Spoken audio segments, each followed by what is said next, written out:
kubona abantu benshi baravuze Imana ariko bakaba badafite ikimenyetso, kubona abantu benshi bararirimbye ariko bakaba badafite ikimenyetso, kubona abantu benshi barashumbye amatorero bakaba badafite ikimenyetso, kubona abantu benshi barahagaze mu mwanya ukwiriye Imana yabateretsemo ariko bakabura indangagaciro, bakabura ikimenyetso. Ngo bahaye gutwara umurwa nimubigize hafi, ngo umuntu wese ufite intwaro yicana mu kuboko kwe. Ku murongo wa 2 niho hatubwira ngo nuko mbona abantu batandatu baturutse mu nzira y'irembo ryo haruguru ryerekeye ikasikazi, umuntu wese afite intwaro yicana mu kuboko kwe. Kandi mbona undi muri bo yari yambaye imyambaro y'ibitare afite ihembe ririmo wino ku itako rye, maze barinjira barahagarara iruhande rw'igicaniro cy'umuringa. Jado Office TV Show. Turagushimye wera wa Isiraheli, Imana ikomeye, Imana se umwami wacu Yesu Kristo. Saha nk'iyingiyi tugushimiye ineza yawe, tugushimiye uburinzi bwawe, tugushimiye gukomera kwawe, wabanye natwe turabibona icyubahiro n'ikibi cyawe. Uri Imana urera kandi ugakiranuka, ubereye mwiza bagutegereje bose. Uri Imana y'ijuru n'isi, kubakomeye ugaragara nk'ukomeye, kuboroheje ukagaragara nk'Imana, ku munyembaraga ugaragara nk'inyembaraga, buri wese umugaragarira uko ari Imana. Natwe turi imbere y'amaso yawe tugushimiye neza yawe. Kubw'iki kiganiro tugiye gutangira mwami, reka iki kiganiro cyezwe n'amaraso yawe Kristo, hanyuma nuzacyumva wese ijambo rizamukore ku mutima rimuhindure, ribe ijambo ryawe ntiribe iryacu, icyubahiro n'ikibi cyawe none n'iteka ryose. Amen. Reka dusome ijambo riri muri Ezekiyeli ibice byaho 9.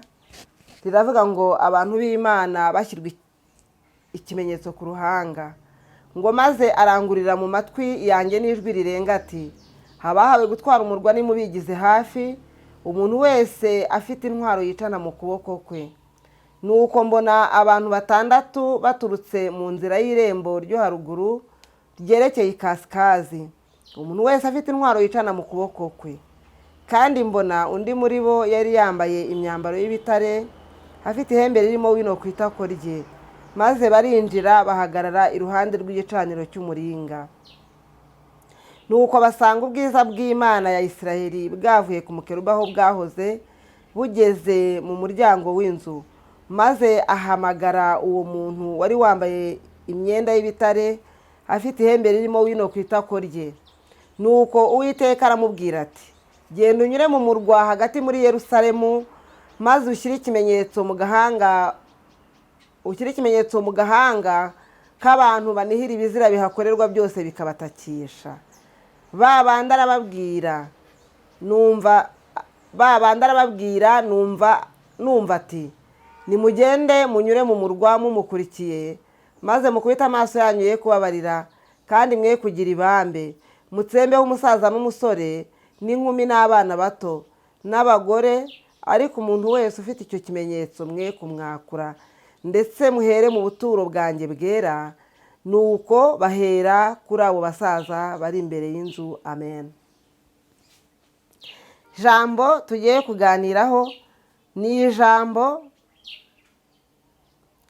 ryo gushyirwaho ikimenyetso, ryo gushyirwa ikimenyetso mu ruhanga. Ese ni bande bafite ikimenyetso? Ese umuntu agira ikimenyetso ryari? Umuntu agira ikimenyetso igihe yakiriye Yesu nk'umwami n'umukiza, agatangira kuyoborwa nawe, akagendera mu butware bwe, akagendera mu mahame ye, yarangiza akayoborwa nawe, akamubera umuyobozi, akamubera ingabo imukingira. Ikimenyetso, gushyirwaho ikimenyetso ni ijambo abantu benshi badasobanukiwe, ni ijambo abantu benshi bagenderamo ariko ntibamenye impamvu, ntibamenye gushyirwaho ikimenyetso, ntibamenye agakiza kariko. Gushyirwaho ikimenyetso ni ukuba warakiriye Yesu nk'umwami n'umukiza, warangiza ukera imbuto zikwiriye abihannye, warangiza ukarinda agakiza. Iyo umuntu arinda agakiza agira ibyo atandukana nabyo. Ibyo bintu watandukanye nabyo nibyo bikugaragazaho ikimenyetso cy'amaraso ya Yesu. Ibintu watandukanye nabyo nibyo bikugaragazaho kuba uri umwana w'Imana nyakuri. Kuba uri umwana w'Imana nyakuri ni uko uhagarara aho Imana ishaka, ni uko uhagarara aho Imana igukeneye. Gushyirwaho ikimenyetso nyakuri ni ugutandukana n'abandi, ni ukugira indangagaciro, ni ukugira umuco utandukanye n'icyo abandi, ni ukugira indangagaciro zitandukanye n'iz'abandi, ni ukugira umuco utandukanye n'uko abandi bameze, kugira ikimenyetso ku buzima bwawe, kugira ikimenyetso ku itorero, kugira ikimenyetso ku Abakristo, ni uko itorero ritandukana n'andi mahanga, ni uko itorero ritandukana n'abandi bantu, ni uko abasenga bagira ibibaranga. Iyo umuntu asenga agira ikimuranga, iyo umuntu asenga agira urugero mu bandi, iyo umuntu asenga amurikira abandi, amera nk'itara rigeze mu mwijima, amera nk'itara rimurikira abandi. Iyo umuntu asenga ikimugaragazaho icyo kimenyetso ni uko mu mivugire ye habamo gutandukana, mu mikorere ye hakabamo gutandukana. Iyo umuntu afite ikimenyetso agira indangagaciro za nyazo. Iyo umuntu afite ikimenyetso agira ubuhamya bwiza, kuko ubwo buhamya nibwo bugucira inzira mu bandi. Ubwo buhamya nibwo butuma abantu bakwishimira. Ubwo buhamya nibwo butuma abantu bamenya neza yuko wahindutse rwose. Igihe umuntu ari umukristo ufite ikimenyetso cy'amaraso ya Yesu, ufite ikimenyetso cy'amaraso y'umwana w'intama, atandukana n'abandi mu mivugire. Ugera mu bandi bagore ugasanga utandukanye nabo, wagera mu bagabo ugasanga utandukanye nabo, wagera mu basore ugasanga utandukanye nabo, waba uri mu baririmbyi ugasanga utandukanye nabo, waba uri mu bandi bapasiteri mushumbanye umurimo, mukorana umurimo w'Imana, mushumbanye intama, ugasanga ufite ubuhamya bwiza mu bantu ushumbye, ugasanga ufite ubuhamya bwiza mu itorero, ugasanga ufite ubuhamya bwiza mu rugo, ugasanga ufite ubuhamya bwiza mu muryango. Rero iyo umuntu ashumbye ikimugaragazaho ikimenyetso ni indangagaciro, ni ukumenya uwo uriwe, ni ukumenya icyo wahamagariwe. Kugira ubuhamya bwiza si ukuba umutunzi, kugira ubuhamya bwiza si ugutunga byinshi, kugirwaho n'ikimenyetso si ukuba abantu bafite titire zirenze zo hejuru. Kugira ikimenyetso ni ukuba uri mu mwanya Imana ishima. Imana yacu ni ishimwe. Ijambo ry'Imana twasomye ahangaha riravuga ngo abantu b'Imana bashyirwa ikimenyetso mu ruhanga. Haleluya. Ngo maze arangurura mu matwi yanjye n'ijwi rirenga ati, abahawe gutwara umurwa nimubigize hafi, umuntu wese afite intwaro yicana mu kuboko kwe. Imana yacu ni ishimwe. Ngo arangurura mu matwi y'uyu mugabo witwaga Ezekiyeli n'ijwi rirenga, ngo arabwirwa ngo abahawe gutwara umurwa nibabigize hafi. Haleluya. Abahawe gutwara umurwa mu itorero, abahawe gutwara umurwa muri quartier, abahawe gutwara umurwa mu gihugu, abahawe gutwara umurwa mu mashuri, mu bigo by'amashuri bayoboye, nimubigize hafi. Buri muntu wese ngo yari afite intwaro mu kuboko kwe. Imana yacu ni ishimwe. Ariko abo ngabo ntabwo ari Abakristo, ntabwo ari abandi, bari abamarayika bari boherejwe kuza kujonjora bafite ikimenyetso. Hari hoherejwe abantu, hari hoherejwe ingabo zije kunyura mu gihugu, zije kunyura mu bantu, zireba abantu bafite ikimenyetso. Ese ngiye urimo uvuga ibi mfite icyo kimenyetso? Ese wowe ndimo mbwira ufite icyo kimenyetso? Ese niba udafite icyo kimenyetso ni ryari uzabona icyo kimenyetso? Ese niba udafite icyo kimenyetso ni ryari ikimenyetso cy'Imana kizakugaragaraho, abantu bakamenya neza yuko waba umucunguzi w'abandi bantu, yuko warokora abandi bantu? Dore impamvu yagaragaza ikimenyetso cyawe muri quartier aho utuye, ni uko wabanira abaturanyi bawe neza, ni uko wabanira inshuti zawe neza. Wakwinjira mu itorero ukagaragaza kwera kw'Imana mu bandi, ukavuga neza, ugakora imirimo myiza, ndetse ugakiranukira hiherereye. Abantu benshi bibagiwe gukiranukira hiherereye. Abantu benshi ahahiherereye bahakora ibyo bashaka, bagakiranukira ku mugaragaro. Imana yacu ni ishimwe. Ariko uyu munsi wa none hari abarinzi b'umukumbi, hari abarinzi b'itorero, hari abarinzi b'abaririmbyi, hari abarinzi b'abana babo. Nimureke twongere tugarukire Uwiteka.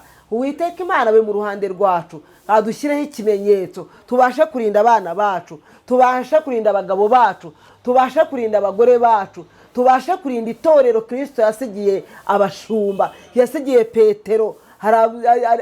Itorero rivugaho byinshi bitandukanye. Haravuga ngo abantu banjye muzababwirwa n'imbuto bera. Yemwe barokore bene data nshuti z'umusaraba, muri he ngo twere imbuto zikwiriye abihane? muri he ngo dukiranuke? muri he ngo tuvuge iby'Imana yadutumye? muri hehe ngo dukure ibishimwa mu bigawa? muri hehe ngo twiyuhagize amaraso ya Yesu atweza dukureho umwanda wose? tuvuge neza, dukore neza. Abantu benshi bafashe ijambo h'itorero kubera abantu bakishijwe kera. Twabujije abinjira kwinjira, tubuza abasohoka gusohoka. Intumbi zinyanyagiye mu nzira, intumbi zinyanyagiye mu nzira, abantu benshi bararambaraye. Nimvuga intumbi ntimugire ngo ni abantu bapfuye, ariko ni abantu bapfuye bahagaze. Ugasanga umuntu wese byaramucanze, ugasanga umuntu wese ntago bimukundira. Kubera iki? Kubera yuko atigeze akora ibishimwa. Ugasanga umuntu byaramucanze kubera ko aho yahamagawe ahagaze atariho agihagaze. Ubutunzi bw'isi bwaduhumye amaso, buduhuma umutima, bituma umuntu wese akora ibyo ashaka kugira ngo akunde agire ibyo aganya, agire ibyo aronka indonke nyinshi. Bituma ikimenyetso cy'amaraso y'umwana w'intama kitaba ku buzima bwacu. Bituma ikimenyetso cy'amaraso y'umwana w'intama kitagaragara ku itorero. Yemwe barokore, nimuze tujye inama. Hanyuma nitumara kujya inama twongere tugarukire Uwiteka. Uwiteka Imana dushyira ikimenyetso ku ruhanga. Ubwo umurimbuzi azabaje kurimbura, ubwo Uwiteka azamaze kohereza. Ijambo ry'Imana niko ryatubwiye ngo bahaye gutwara umurwa nimubigize hafi, ngo umuntu wese ufite intwaro yicana mu kuboko kwe. Ku murongo wa 2 niho hatubwira ngo nuko mbona abantu 6 baturutse mu nzira y'irembo ryo haruguru ryerekeye ikasikazi, umuntu wese afite intwaro yicana mu kuboko kwe. Kandi mbona undi muri bo yari yambaye imyambaro y'ibitare, afite ihembe ririmo wino ku itako rye. Maze barinjira barahagarara iruhande rw'igicaniro cy'umuringa. Haleluya! Hoherezwa ingabo zije kureba abantu badafite ikimenyetso. Hoherezwa ingabo zije kureba abantu bavuye mu byizerwa. Hoherezwa ingabo zije kureba abantu batari mu kugendera mu mwanya Imana ishaka. Ariko hari hakiri undi mugabo wambaye imyenda y'ibitare, ufite wino ku itako rye, ufite ihembe ririmo wino, ufite ihembe ry'ubutabazi, ari we Kristo. Wari uzanye amaraso ya Kristo yarazanye iryo hembe, rigomba kugenda ryeza abantu, rigomba kugenda rishyiraho abantu ikimenyetso. Imana yacu nishimwe. Nuko ngo arabwirwa ngo abo 6 hoherezwa uwo mugabo anyura muri Yerusalemu ngo agenda ashyira ikimenyetso ku bantu, banirihira ibizira bihakorerwa bikabatakisha. Hashyira ikimenyetso ku bantu, banihira ibizira bikorerwa mu murwa Yerusalemu bikabatakisha. Imana yacu nishimwe, Imana yacu nishyirwe hejuru. Hanyuma uwo mugabo ngo amaze kuhanyura ngo yumva arabwiwe ngo na babandi 6 nibamukurikire banyure mu murwa. Ahavuye ahashinguye ibirenge bajye bahagera, bagende basuzume mu rusengero, bagende basuzume mu gihugu, bagende basuzume ahantu hose, mu masoko, mu maguriro, basuzume abantu batariho ikimenyetso. Birakomeye, ni akaga, ni ingorane kubona abantu benshi baravuze Imana ariko bakaba badafite ikimenyetso. Kubona abantu benshi bararirimbye ariko bakaba badafite ikimenyetso. Kubona abantu benshi barashumbye amatorero bakaba badafite ikimenyetso. Kubona abantu benshi barahagaze mu mwanya ukwiriye Imana yabateretsemo ariko bakabura indangagaciro, bakabura ikimenyetso cy'amaraso y'umwana w'intama. Yemwe bene data, Kristo uko yararikirana umunsi wa none niko ari. Birakwiriye ko duhindukira, tugahinduka, tukaza tugashaka ikimenyetso cy'amaraso y'umwana w'intama kugira ngo aturokore urupfu rwa kabiri, kugira ngo aturokore akagana makuba, kugira ngo aturokore akaga kazatera. Nukuri bene data nshuti z'umusaraba, ndabingingira cyane kugaruka kuri Yesu, ndabingingira cyane kongera guhagarara mu mwanya ukwiriye aho Imana idushaka, tugahagarara tutariho uburiganya bwa Satani. Nukuri igihe kimwe kijya kigera abantu bagava mu byizerwa bagasohoka mu murongo w'ibyizerwa. Imana yacu nishimwe. Umuntu wese akiyobora, akayoborwa na kamere. Umuririmbyi umwe yararirimbye aravuga ngo twemezwa n'iki ko tuzagera mu ijuru. Haleluya! Aravuga ngo twemezwa n'iki ko tuzagera mu ijuru, ngo umwuka wera niwe ukora imirimo ikomeye, niwe wemeza abantu iby'ibyaha, niwe wemeza abantu ibyo gukiranuka. Dusaba umwuka wera agaruke ku buzima bwacu, dusaba umwuka wera agaruke mu itorero, dusaba umwuka wera agarukira abasenga, tunihira umurimo w'Imana, tunihira abarimbuka. Birakwiriye yuko ahari kwinginga no gusenga byavuye ku buzima bwacu, ariko nta kindi ngo kizamara ibyo uretse kwiriza ubusa no gusenga. Mureke dusenge, tunihira abantu b'Imana, twinihire, tunihire abana bacu, tunihire igihugu cyacu, tunihire isi, tunihire Afurika, kugira ngo Uwiteka Imana yongere agaruke ku buzima bwacu. Iki ni igihe cyo kwinginga Imana dusenga, iki ni igihe cyo kwinginga Imana dutabaza, iki ni igihe cyo kwinginga Imana tukareba inzira twaciye zidatunganiye Imana, tukihana, tukababarirwa, Uwiteka Imana akaba mu ruhande rwacu. Ibi bintu mbabwira nanjye ndabibabwira nanjye mbyibwira, kuko ijambo ry'Imana rivuga ngo nutunga bene se urutoki nawe uzarwitunge.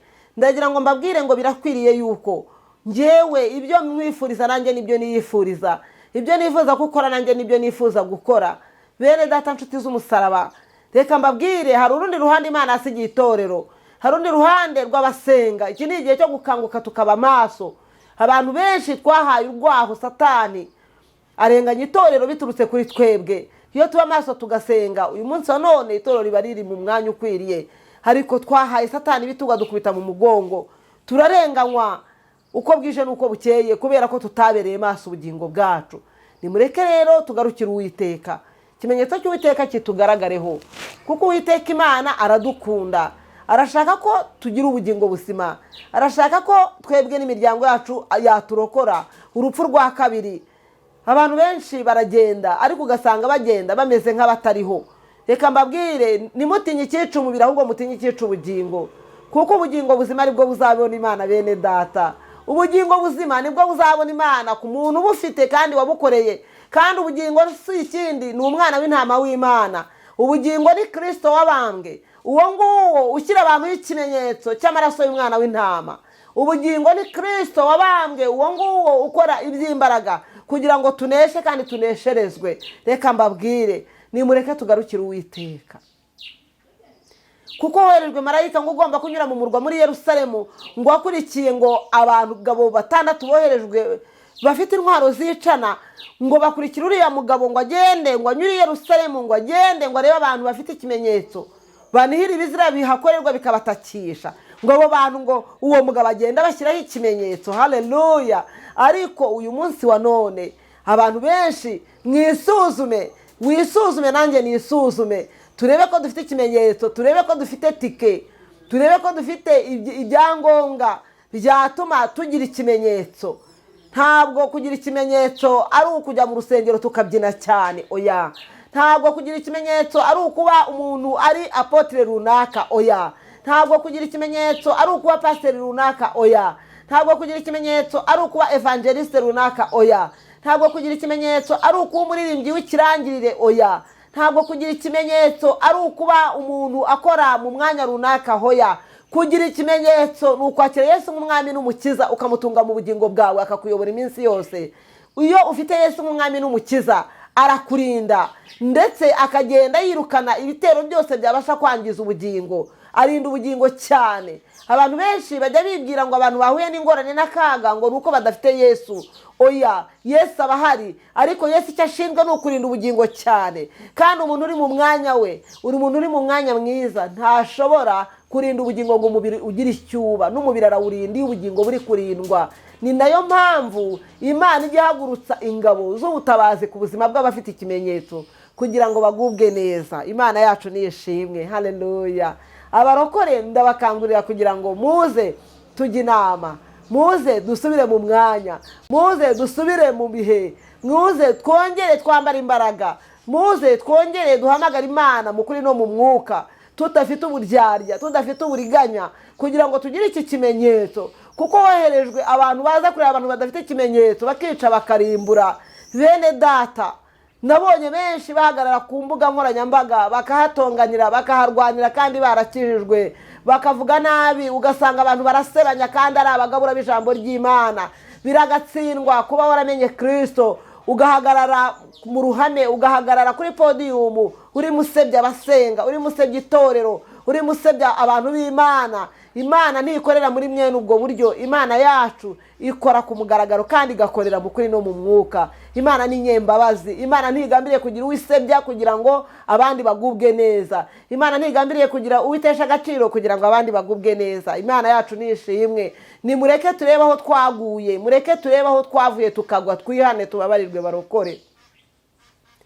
Ndabibabwira nanjye mbyibwira nshuti zanjye, ndababwira ibi nanjye mbyibwira, kuko igihe kiraje kandi kirasohoye kugira ngo abasengera data mu kuri no mu mwuka bagaragare kandi bashyirwa ahabona. Reka mbabwire, iki ni igihe cy'intwari, intwarane zinaniwe. Iki ni igihe abantu bananiwe bacogoye. Iki ni igihe abantu bacitse intege kandi batenebukiwe. Reka mbabwire barokore inshuti z'umusaraba, iyo mwari muzi ibihe dukandagiyemo, iyo mwari muzi ibihe tugezemo, ni ukuri ahari iri n'imbuzi y'Uwiteka kugira ngo twese tugaruke. Kuri nge namwe, kuri nge uvuga utanga iki kiganiro, iki kiganiro ni ikiganiro cy'igihe cy'Uwiteka. Iki ni igihe Uwiteka Imana yongeye kugarukira abantu be, ariko aragarukira abandi abafite ikimenyetso. Iki ni igihe Uwiteka Imana agarukiye abasenga bafite ikimenyetso. Iki ni igihe Uwiteka Imana agarukiye abamwubaha.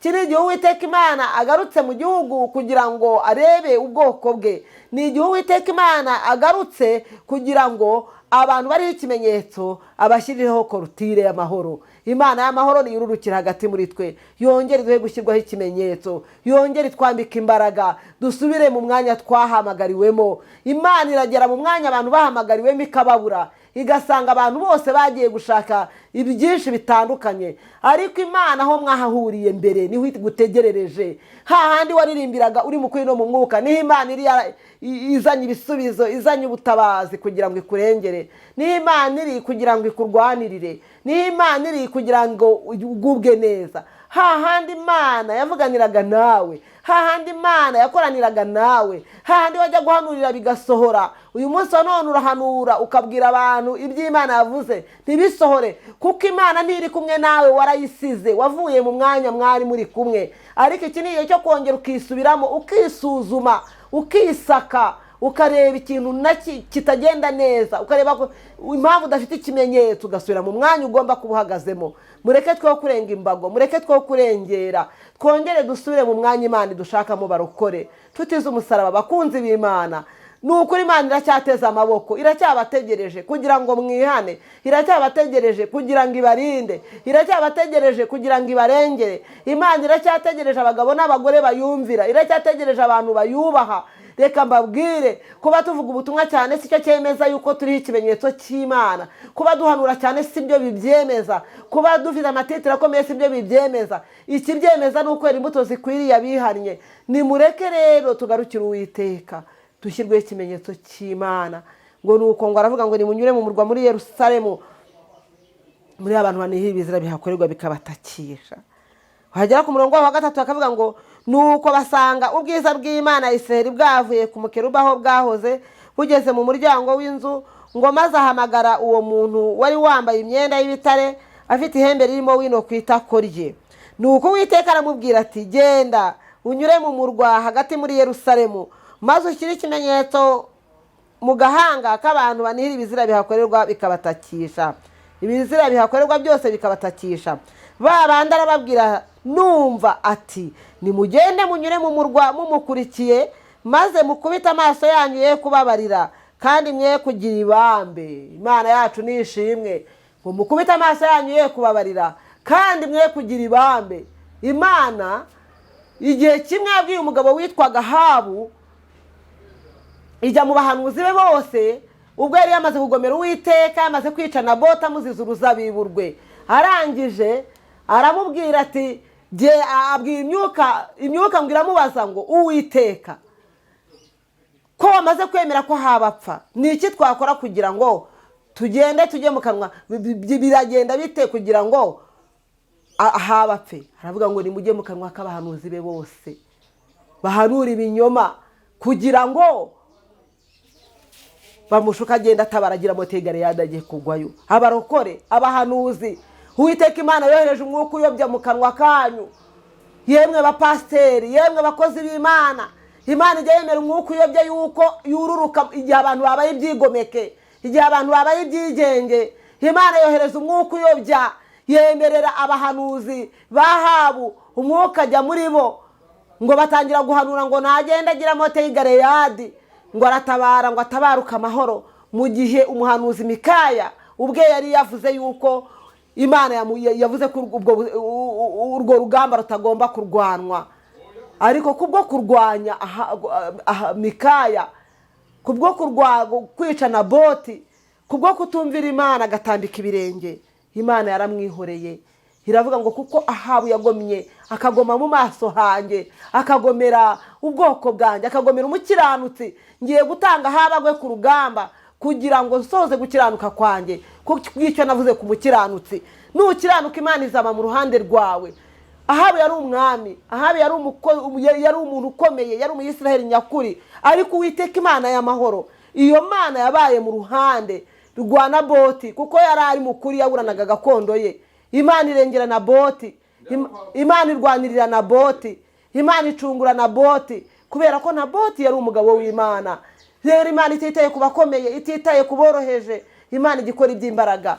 Reka mbabwire barokore, Imana yohereza umwuka uyobye mu kanwa k'abahanuzi kugira ngo abo bahanuzi bahanure Ahabu agenda agwira mote y'Galeyadi. Haleluya! Imana yacu nishimwe. Ese wowe urumva Imana iri mu ruhande rwawe? Ese wowe urumva Imana yarakuzigamye? Niba yarakuzigamye, senga Imana uyibaze niba nta mwuka w'ubuyobe waje ku buzima bwawe ukaguteza kugenda uko ushaka, ukaguteza gukora ibyo ushaka. Abarokore inshuti z'umusaraba, nimureke dusengera Imana mu kuri no mu mwuka, nimureke duhamagara Imana mu buryo bwa nyabwo, nimureke dusenga Imana mu buryo bwa nyabwo, nimureke dukorera Imana mu buryo bwa nyabwo, kuko Imana yacu ni inyamaboko, Imana yacu ni inyembaraga, Imana yacu irashoboye.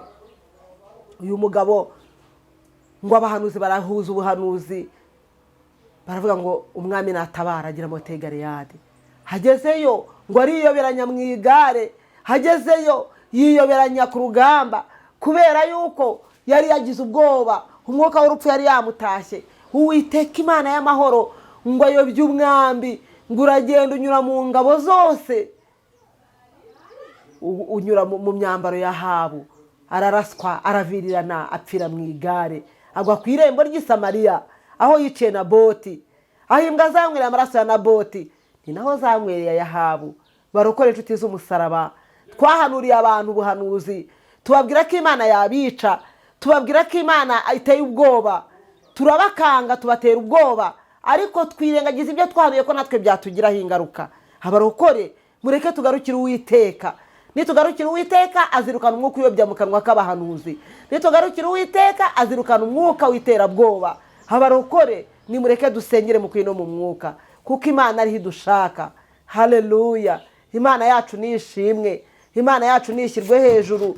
Nidushyirwaho ikimenyetso ntabwo umwuka uyobya uzatuzaho, nidushyirwaho ikimenyetso ntabwo tuzagenda nk'abandi, ntabwo tuzasa n'abandi, tuzagenda neza, tuzakora ibishimwa, tuzakora iby'Imana igambiriye gukora, kuko Imana ariyo yaduhamagaye kandi ikagambirira kutugirira neza.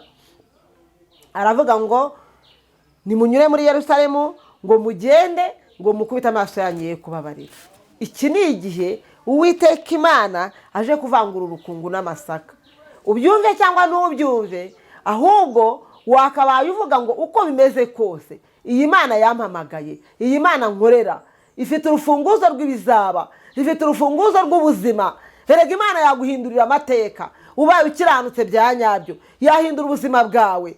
Ubaye ufite ikimenyetso yagukingurira amarembo akinze. Ubaye ufite ikimenyetso, Imana ntabwo imeze nk'abantu, twe turirwanirira, twamanika amaboko ikaza igatangira urugamba ikarwana. Imana niyo irwanirira Abayisiraheli, Imana niyo irwanirira abakiranutsi, Imana niyo irwanirira abakiriye Yesu umwami n'umukiza.